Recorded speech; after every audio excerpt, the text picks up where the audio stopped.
identificado, e o Edson estava no ponto falando sobre a questão do zoológico de Varginha, né? Isso, os animais que tinham morrido de forma misteriosa lá, né? Então, o que aconteceu? A doutora Leila pediu para que o Marcos Mina, que era o veterinário lá do zoológico, fizesse a retirada das vísceras dos animais mortos. Eram 5 animais, né? Uma anta, uma jaguatirica, 2 veados catingueiro e uma ararinha azul. E aí ele mandou isso para analisar. E, para surpresa deles, quando voltou o resultado das análises, os animais tinham morrido de nada. Não conseguiram identificar uma causa mortis. Aliás, um único animal apareceu lá, intoxicação por substância cáustica desconhecida. Os outros animais, eles não conseguiram também detectar. Um laudo que não chegou a nada. Só não chegou a nada. Mas aí eu peguei esses laudos, né, que tem no livro também, e submeti a alguns outros veterinários, né, para lerem ali, fazerem suas interpretações. E teve uma veterinária que entendeu que poderia ter sido uma intoxicação, talvez pela pele ou alguma coisa por baixo, né, pelo reto dos animais. E essa substância tóxica, vamos dizer assim, essa toxina, talvez, dessa criatura, porque dizem que a criatura tinha uma espécie de óleo em volta do corpo, talvez aquela substância tenha sido a causadora da morte desses animais.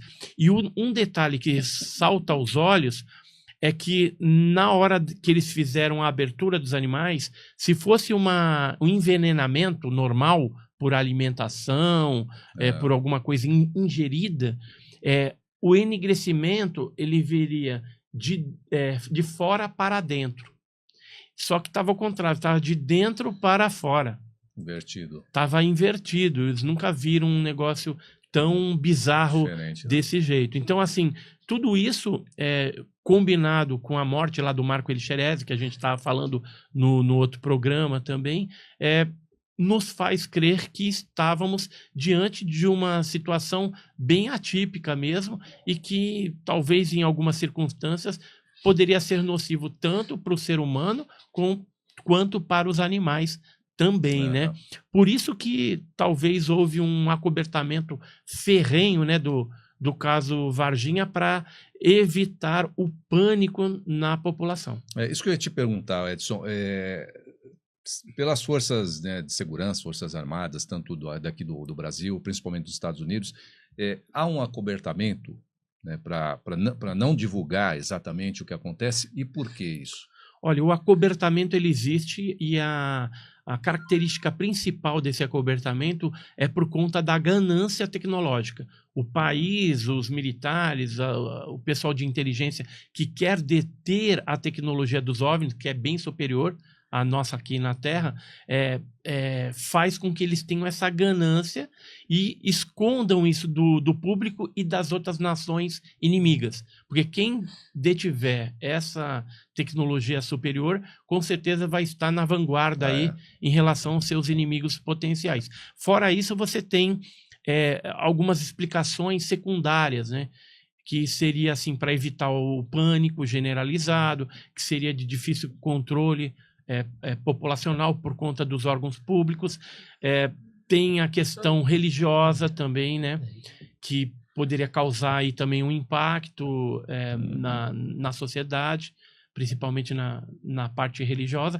E tem a questão de que o cidadão paga um imposto, desembolsa ali um valor para a segurança da sua vida, que no caso dos OVNIs não existe. Não teria. Então, por exemplo, se um governo ele assume que o fenômeno é real e existe, ele pode vir a receber, não que vá receber, mas pode vir a receber um monte de processo de pedidos de indenizações de pessoas que se sentiram lesadas com esse fenômeno, que pagaram imposto, mas não tiveram a cobertura de segurança apropriada. Envolve uma questão econômica gigantesca para os governos. Exatamente. Entendi. Você, particularmente, dos seus mais de 40 anos aí de convívio, de estudo, de investigação, com relação, você sempre acreditou na existência de OVNIs, de extraterrestres, ou não? Foi no decorrer dos assuntos, indo a campo, que você hoje tem essa... O meu interesse pela temática ocorreu a partir de um avistamento que eu tive em 1981 em Guarujá, no bairro de Santo Antônio. Guarujá é no litoral de São Paulo. E foi assim, eu era um jovem de 14 anos naquela época. Tava eu, meu irmão, minha mãe assistindo o Silvio Santos. Era um domingo, né? Porque Silvio Santos passava domingo. E aí minha mãe saiu para recolher roupa no varal. Daqui a pouco ela deu um grito. Aí eu e meu irmão saímos para acudir a minha mãe, pensando que era um bicho que estava pegando ela. Só que ao sair na rua, na porta de casa assim, né? E aí tinha um quintal grande, a gente morava numa edícula. Aí a gente olha para cima, aquele objeto laranja gigantesco, uma nave-mãe. Hoje eu sei que é uma nave-mãe, soltando objetos menores por baixo, que eram esferas vermelhas pulsantes. Saía de 2 em 2 e cada 2 ia para uma área. Eu cheguei a contar 16 objetos expelidos por aquele maior. Não tinha som, não tinha barulho, ruído, nada. E esse objeto sobrevoava a sua casa? Sobrevoou a minha casa, foi em direção à cidade de Santos. Quando ele chegou sobre Santos, ele aumentou a intensidade do brilho ou o tamanho para 3 vezes. Depois ele volta ao tamanho normal, dá uma descidinha como se fosse fazer um anzol. Então dá aquela descida e depois sobe na vertical numa velocidade assim incrível. Gigante. E aí desaparece. E aí você viu isso? Você eu, meu irmão, minha mãe e os vizinhos. Saiu nos jornais na época, tudo. Então, assim, muita gente viu aquele negócio. E eu não sabia o que era. Não era um balão, não era um objeto voador convencional que a gente está acostumado, não era um cometa. Não sabia o que era aquilo. Posteriormente, aí eu fui instruído de que possivelmente eu teria visto um OVNI, um objeto voador não identificado. E eu passei, então, a investigar e procurar ler a respeito do assunto. Passaram-se 4 anos, né? Isso foi em 1981.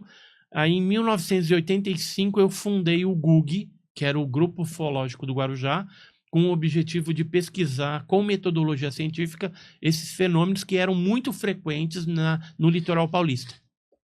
De lá para cá foram mais de 500, 600 casos pesquisados envolvendo tanto avistamentos, pousos desses objetos. Eu tive aproximadamente 12 locais onde teve o pouso, tinha marca e tal, e também contatos diretos com os tripulantes desses seres, além de abduções, né? Pessoas que foram levadas a bordo desses objetos e passaram por experimentos clínicos, experiências sexuais também, e fora isso, materiais concretos sólidos, né? Ou seja, metamateriais, ultramateriais de OVNIs. Eu tive oportunidade também de investigar alguns casos. Teve um caso que aconteceu em 91, na Praia Branca, lá em Guarujá, né? Que a gente conseguiu esse material. Esse material ainda não analisei, preciso de grana para fazer essas análises. Esse material o quê? Fragmentos? Fragmentos que ficaram de um possível nave também, que eu não sei a composição deste.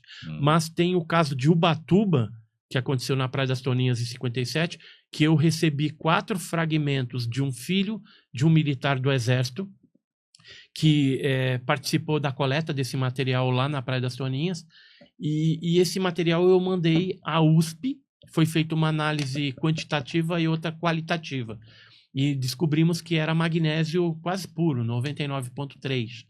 E outras análises anteriores à minha já tinham definido que era 99,9, né, 99,8. E aí essas análises elas foram, com o passar do tempo, sendo mais elaboradas. Então teve análise que foi feita na Caltech, na NASA, em 1981, do mesmo metal, tá? E agora, mais recentemente, na Universidade de Stanford, nos Estados Unidos, um microbiologista chamado Gary Nolan recebeu fragmentos desse objeto de Ubatuba, que é através do Jacques Vallée, que é um físico francês, bem conhecido da área também. E o Jacques Vallée, ele, cedendo esse material, falou, ó, tenta analisar e ver o que é. E ele resolveu usar um equipamento moderno que analisa o isótopo do magnésio, já que aquilo era um magnésio quase puro. E ele descobriu que uma das amostras era 30% diferente de qualquer magnésio existente na Terra. Ou seja, não era da Terra aquele negócio. Essa já é uma certeza que ficou. Sim, é extraterrestre. Não é não de é fora. Da Terra. Não é da Terra. Então Mas poderia de fora ser da de Terra. Chama quando. O meteorito? Meteorito, um asteroide. Então, a gente ficou sabendo que em 85, aqui no Brasil, um professor da FGV deu cobertura para o Peter Sturrock. Quem que é Peter Sturrock? Um cientista que ficou sabendo desse caso e quis vir até Ubatuba para entrevistar pessoas e tentar descobrir alguma coisa a mais. Ele chegou a fazer um tratado científico, é um livrinho, eu tenho esse livrinho branquinho, com várias informações, e no final do trabalho científico dele, ele chega a duas conclusões: ou é um OVNI ou é um meteorito, um siderito.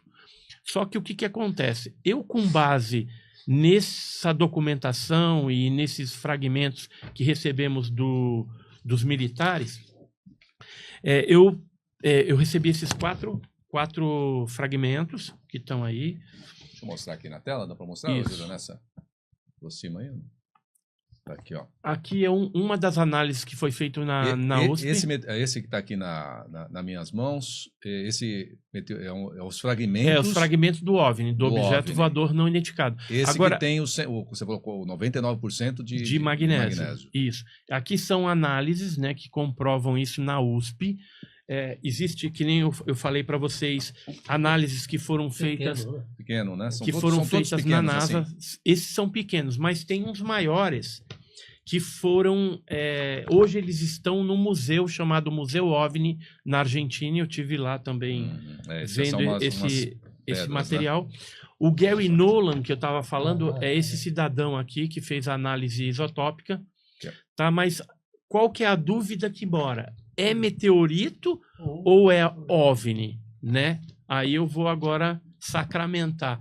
É OVNI, porque eu levei para 2 especialistas de meteorítica e o resultado deles, eles atestaram que não se tratam de amostras de meteorito metálico, sideritos, pois os tais chegam a ter no máximo 26% de magnésio, combinado com outros elementos químicos, estanfiodita, fargitonita, tá? Tem outros elementos juntos, então, nessa amostra não tinha, era pura. Então... E assim, na Praia das Toninhas, naquela época, em 7 de setembro de 57, não havia uma metalurgia para produzir um magnésio tão puro quanto esse. E outra coisa, como é que você vai, naquela época também, alterar o isótopo do magnésio? Não tem como. Então, hoje eu posso falar com bastante assertividade que esses pedaços de OVNI são, na verdade, algo de fora da Terra. Então, seria de um OVNI extraterrestre. Agora, pode ser que esse OVNI veio, de repente, de alguma outra dimensão, tem algum outro tipo de origem? Pode, porque isso a gente não consegue afirmar com 100% de certeza. Mas não é da Terra. Da Terra não é. E assim, só a título de curiosidade, eu trouxe desses pedaços. Você tem um dos pedaços aí? Eu tenho 4 pedaços, né? E um dos pedaços provavelmente eu vou acabar vendendo para poder fazer um museu de ufologia, entendeu? Que é lá no Ipiranga que você pretende fazer. Então, aqui tem 2 pedaços. Aqui foi o saquinho na época, né, que veio dentro. Então lá, Ubatuba, 1957, é até aquelas letras antigas da década de 50. E aqui tem 2 pedaços desse fragmento. Esse aqui eu não analisei ainda.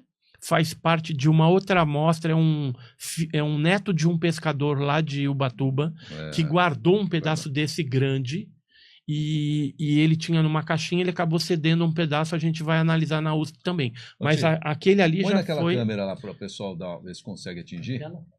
Dá para por aí, Júlio? Não pode ficar sentado mesmo, só levantar o braço aí. Dá para ver, Júlio? É pequeno. Agora, esse pequeno... Esse pequenininho é esse daqui. São esses aqui, tá. É esse daqui. Você pode ver que ele é leve, é um material leve, extremamente duro, né, resistente.